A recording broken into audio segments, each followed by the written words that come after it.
good afternoon. The time has come. And guess what? Eto na. Ano kaya ang mangyayari dito? Sa kabukiran at sa magandang lugar. Ang helper namin, oh. Malaking helper. Buntis pa.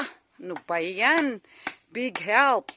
So, ang finished product natin, tingnan natin. Ito po yung mga tawag dito is pioneering days.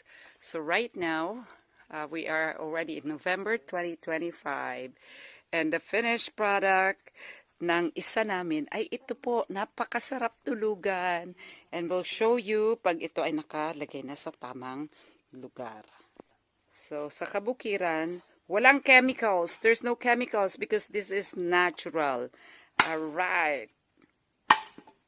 Tibay. Yung mga wood namin ito, mga ano na lang ito, tira-tirahan po ito. So, ang aming lugar.